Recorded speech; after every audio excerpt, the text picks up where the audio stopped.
Now, India has been making its mark on the world stage through its thriving information technology industry, which has propelled the country as a global hub for software development, IT services, and innovation.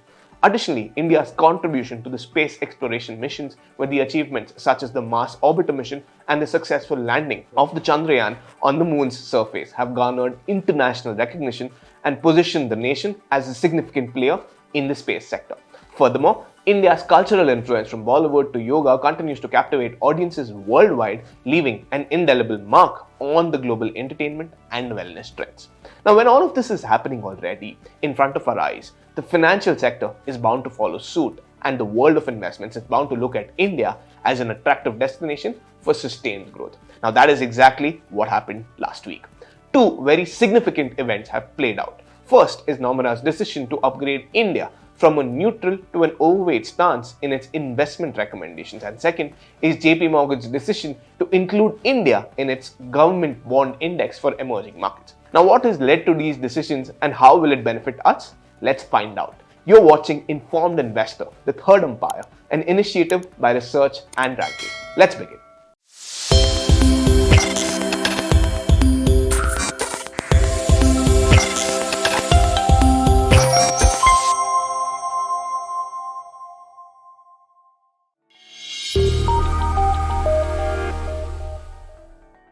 Now, in a recent breaking news, Nomura has made a strategic move by elevating India's status from neutral to overweight in its investment recommendations. Now, Nomura, as many of us know, is a global financial services giant offering a range of financial and investment-related services, including research and investment advice. Now, a financial institution like Nomura upgrades a country's status from neutral to overweight in its investment recommendations.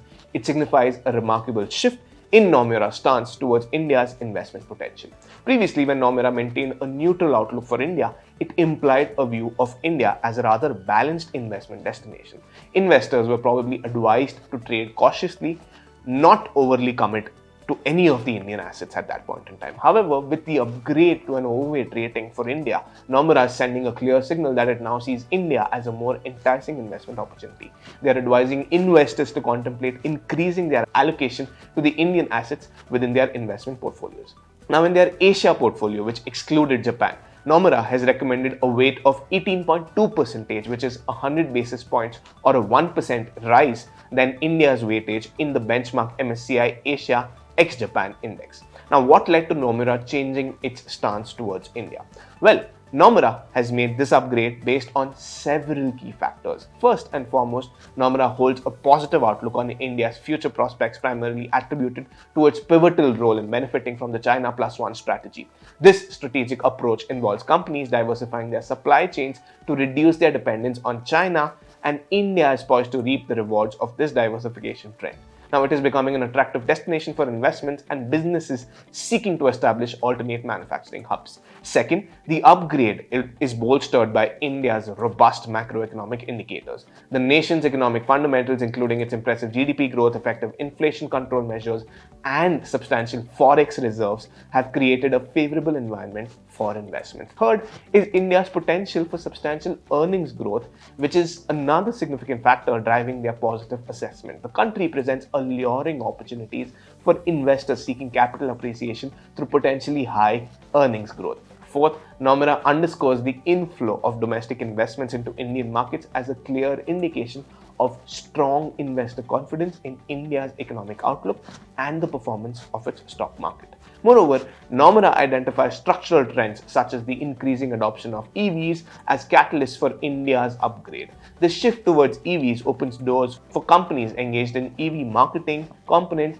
and infrastructure development to flourish within the country. Nonetheless, it's essential to acknowledge that Nomura does not ignore the potential risks associated with this upgrade as well. One prominent risk lies in the volatility of the global oil prices. Now, if oil price continues to hover around the $100 per barrel mark, it could pose a significant threat to India. Now, such a scenario could exert pressure on India's current account and fiscal deficits and adversely affect corporate earnings. Furthermore, Nomura remains very vigilant about the possibility of a reversal in the domestic investment flows. A substantial outflow of domestic funds from the Indian market could disrupt market stability and impact overall market performance significantly.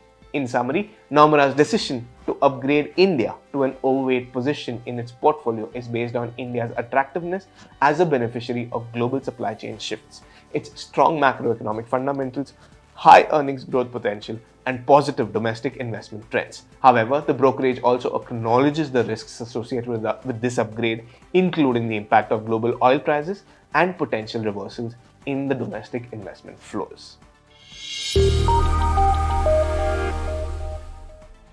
Now, India's journey towards inclusion in the global bond indices has been a long one, with discussions dating back almost a decade.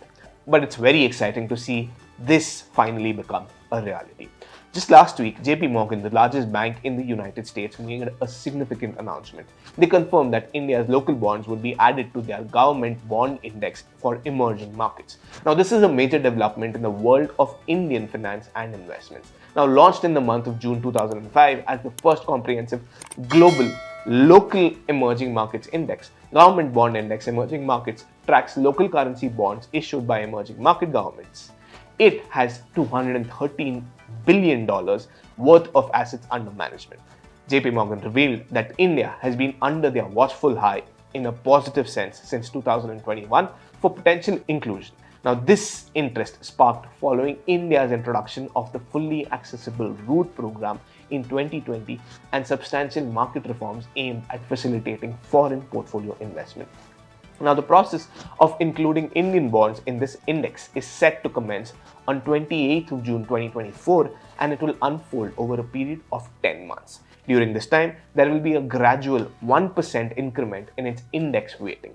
According to JP Morgan, this incremental approach is designed to eventually reach the maximum weightage of 10% for India in its index.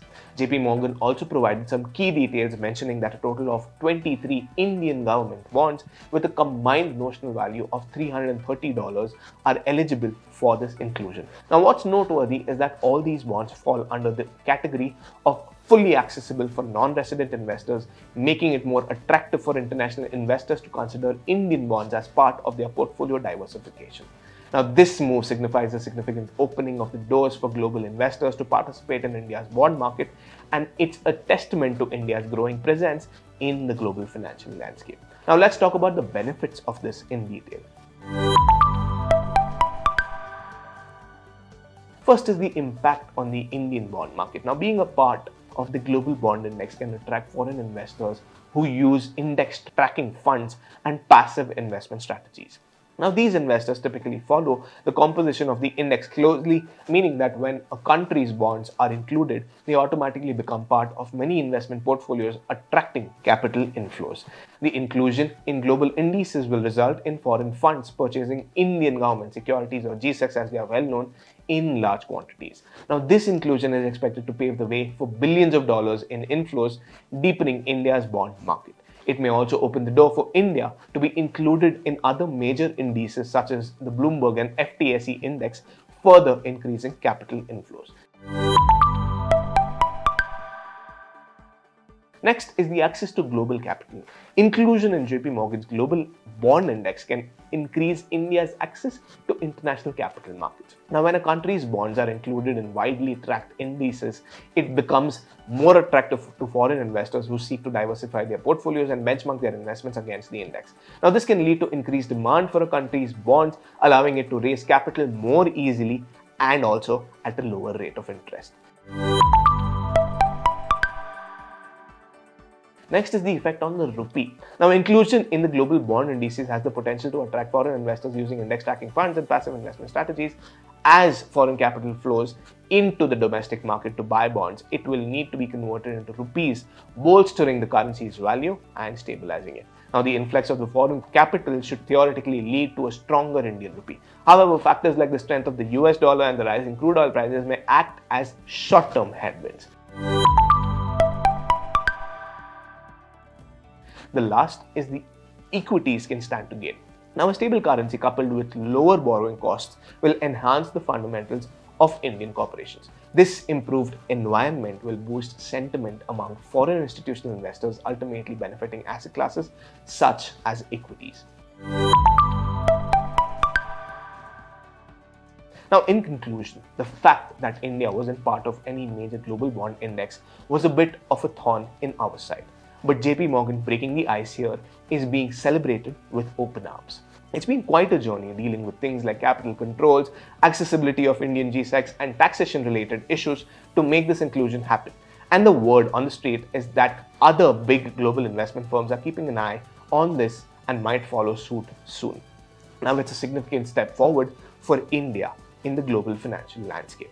While all of these have a significant impact on the Indian financial landscape, please do remember that we're just getting started and this decade truly belongs to India.